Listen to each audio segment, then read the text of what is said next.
이상한 알베르게 2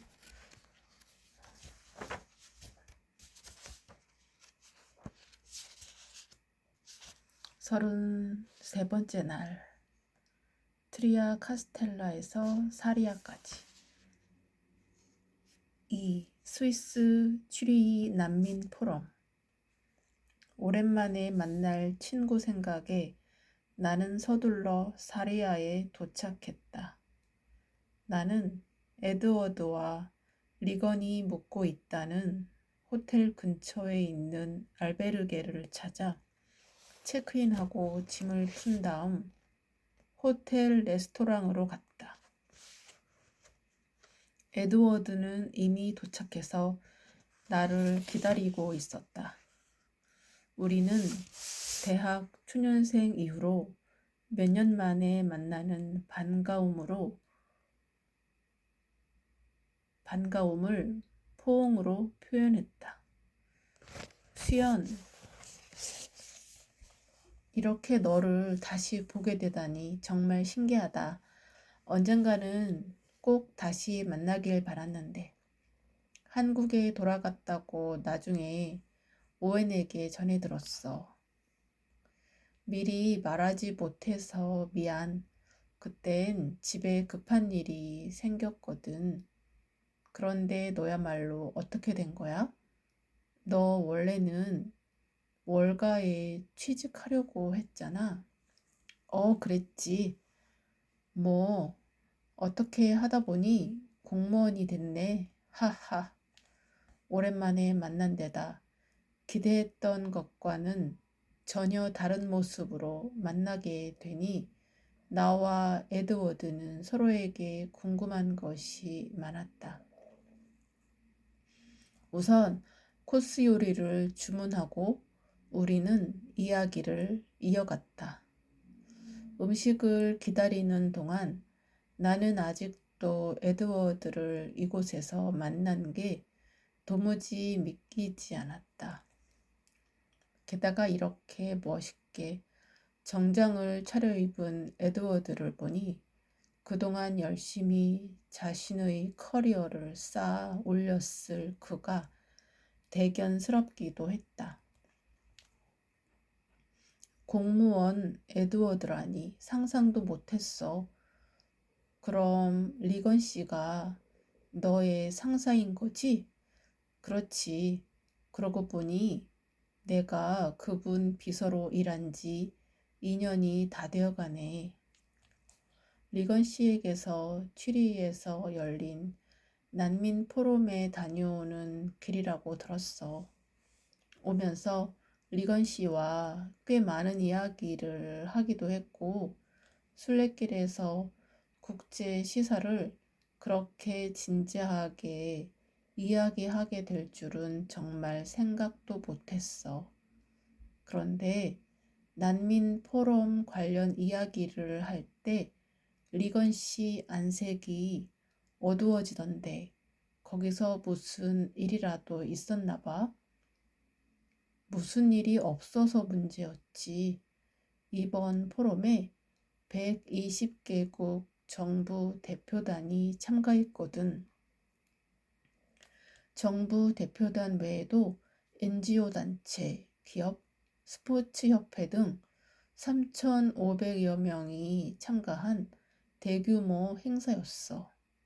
각 정부 대표단이 2박 3일간 차례로 주어진 짧은 시간 동안 난민 문제 대안에 관한 발표와 포럼 중간중간에 공식적, 비공식적인 고위급 대화도 가졌어. 우리 측 대표로 참석한 찰스 장관은 미국이 올해 국제난민 사회를 위한 인도적 지원을 위해 사상 최대 자금을 지원했고 내년에도 UN 난민 기금에 상당한 금액을 지원하기로 했다는 내용을 골자로 발표했어. 하지만 그 뒤에 따로 열린 비공식 고위급 대화에서 은근히 미국이 난민을 더 수용해야 한다는 목소리가 많았어. 안 그래도 지난달에 중남미의 강타한 허리케인으로 난민이 급증한 상황에서 난민을 더 수용해야 한다는 국제사회의 요구가 나오니까 미국 정부는 이 문제를 어떻게 해결해야 할지 난처한 상황이야. 웨이터가 에피타이저에서 메인 요리로 차례차례 그릇을 교체하는 동안에도 우리들의 대화는 계속되었다. 그랬구나. 그런데 리건 씨는 난민과 관련해서 어떤 일을 하는 분이야? 사실 나도 그 부분은 정확히 모르겠어. 난민 문제로 그동안 여기저기 알아보라고 하신 것은 있는데 보고를 드려도 알겠다고만 하시고 포럼에 참석해서도 계속 고민만 하셨거든. 하지만 난민 문제를 꼭 해결하고 싶어 하신다는 것만은 분명해. 그렇구나. 리건 씨가 처음 본 나에게 미국에 대해서 물어봐서 좀 당황했거든. 그런데 이야기를 나눌수록 내가 하는 말을 잘 들어주셔서 신기하기도 했어. 흔히 보던 공무원들과는 조금 다른 느낌이었어.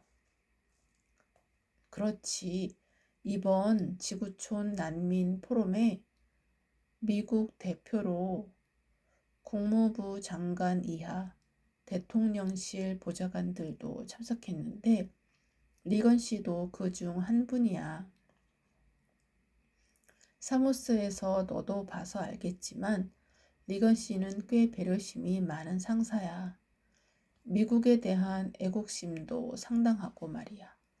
가끔 우리들에게 여러 가지 이야기를 해주기도 하시는데 그럴 때면 특히 애국심이 고취되는 이야기들을 많이 해주시지.